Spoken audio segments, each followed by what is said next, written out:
This video is me showing you guys how I make my notepads from scratch. If you're following me over from TikTok, as promised, here is a video with a lot more details. So I've used my Epson Eco Tank. I think this is ET2856, and I used this printer to print all of my notepads. The only problem with this printer is that if you want to print in like really good quality, it takes a very long time just to make all of the pages for one notepad. So I kind of estimated about 1 minute per page. I think I'm kind of like over exaggerating, maybe it's just a little less than that, but yeah, it does take a lot of time. That's why I always say on my website that my notepads are mainly made to order. I do have a small amount in stock, and I've put down that it can take up to a few days for me to process the order and ship them out just because of that. So I'm going to print one more page of this. I've literally printed out 49 pages already just to spare you guys all of the boring printing. So I'll print one more page and then I'm basically ready. I've got all of the pages that I need to then cut and then bind.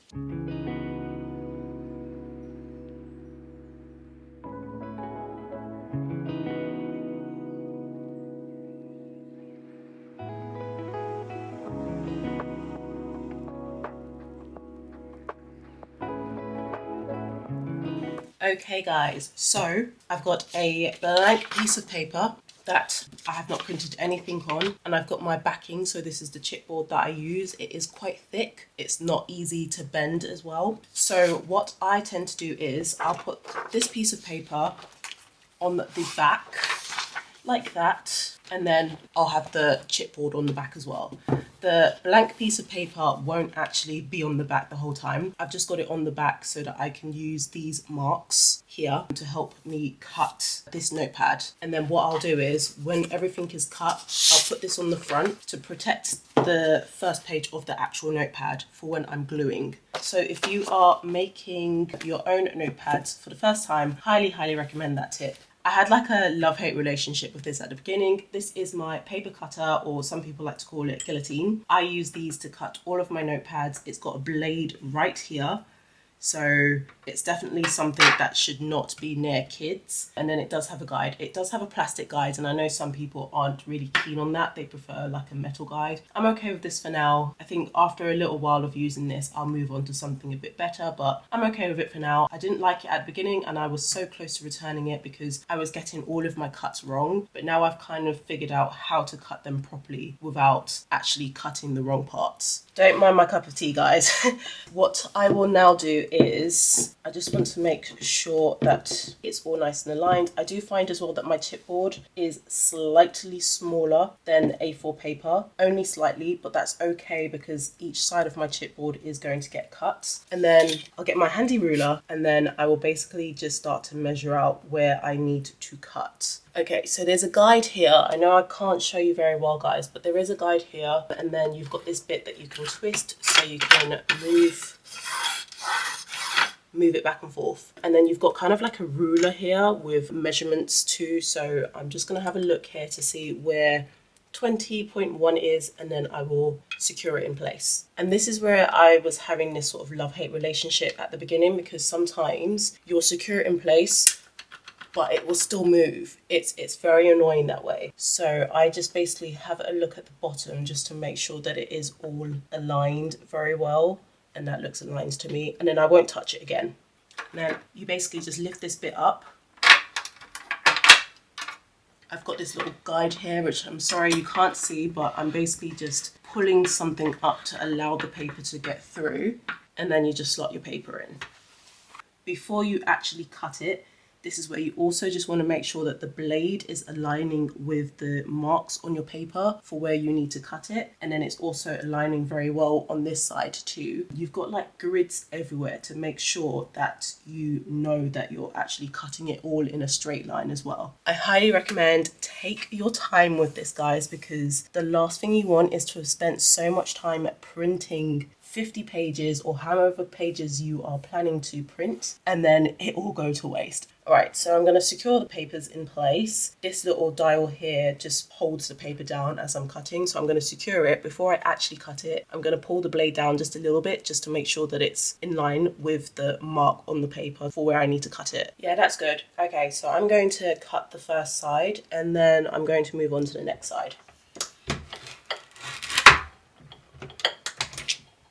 And this is what I like about this paper cutter, which is probably the same for all paper cutters, but it's such a smooth cut. I don't know if you guys can see, but it's so smooth. So this is now how it looks, and all that we need to do now is just bind it with some glue. And remember what I was saying about the paper at the back? We've now got the paper in the front, and then this is basically what it's going to be like until the glue has dried. Alright, I've got a few ways of gluing my papers together. Before I was using clamps, but now that I've been making more notepads in bulk, I tend to prefer to use these because you can really stack up quite a few and then just glue them all in one go. So this I got from Amazon. I might have to link it in the description below because I can't remember the exact name for it, but it's like a bookbinder press. Someone was asking me over on TikTok, I don't know if you're watching here, but if you are, how exactly to set this up. So you'll put the metal parts in. It doesn't matter which one, you'll put it in and then you'll find that it stops here. So you'll slot it through and then you'll put these little mini screws on the top to kind of secure it so that they don't move. And then you put this bit on top, the little round thing. I don't know what these are called, so please don't come for me. These little round things here, and then you can obviously add these bits on top. They all slot in very easily. You shouldn't have any problems with that. But let me show you how I put my papers in to glue. Okay, that's all in, and then you basically want to secure each one now. Secure it, but then don't secure it too much because you will find that if it gets too tight, the papers somehow start to lift away from each other, and really you want the papers to be tight to each other. So I'm not sure if you can see, but at the moment I've done this too tight because I can see the slightest bit of gap right here. So I need to loosen this up just the tiniest bit. That should be okay. Now the next thing that I do is, because the chipboard that I use is really thick, I would not recommend using a thick chipboard like I did. Definitely use something a lot more thinner because it's really difficult to work with. I use neutral pH adhesive. It's not water-based like Mod Podge, so it won't get the paper wet or anything. And then I apply generous amounts of coating onto this as well so that the chipboard doesn't come off the paper. But I actually do file down my notepads too, just where I'm about to glue, just try and help the glue binds to the paper and to the chipboard a lot better.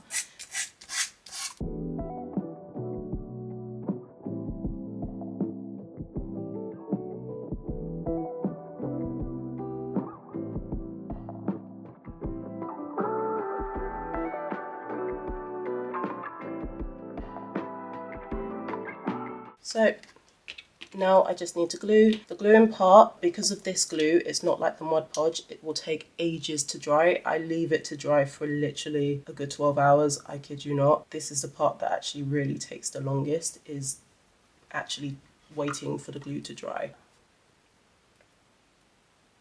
And when I say I apply a generous amount, I do apply in stages. So I'll do like 3 or 4 coats.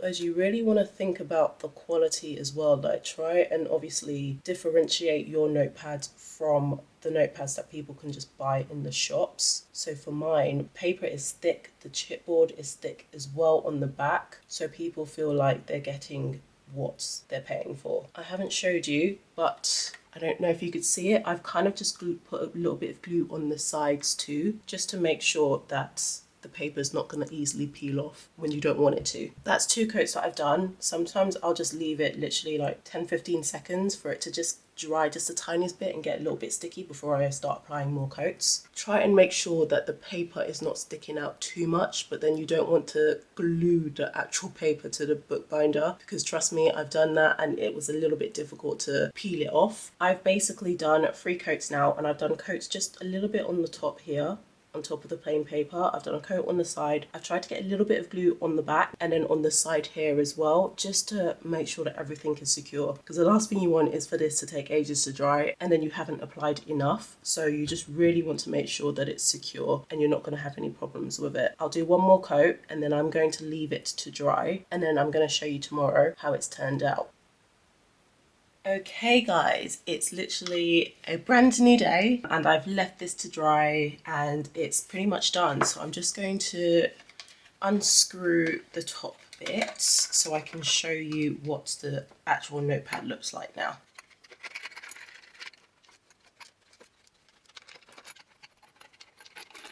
Alright, I'm just going to slide this out now. And there we go. See, this is a prime example of why you want to have a blank piece of paper on the top. Like, I've already got a mark on there. So this is basically what it looks like and it's pretty much done. 50 pages, and if I hold it this way, like no paper is coming out at all. So yeah, it's all good. And then all I do is basically just remove the top cover. What I tend to do as well, sometimes depending on how I've glued this, sometimes there might just be a little bit of glue left on where this is stuck to the bookbinder a little bit, so I'll just get like a Stanley knife and I'll tidy it up, or sometimes I'll just file it a little bit and then yeah, that's pretty much good to go. This is basically how I make my notepads. If you guys have any questions, let me know and I will answer them in the comments below. Please do subscribe because I have more things that I am making and that I do want to show, but I'm all for teaching people how to do things so that they can go off and, like, you know, be creative on their own. Any questions, let me know, and please do subscribe, and I'll see you in the next video.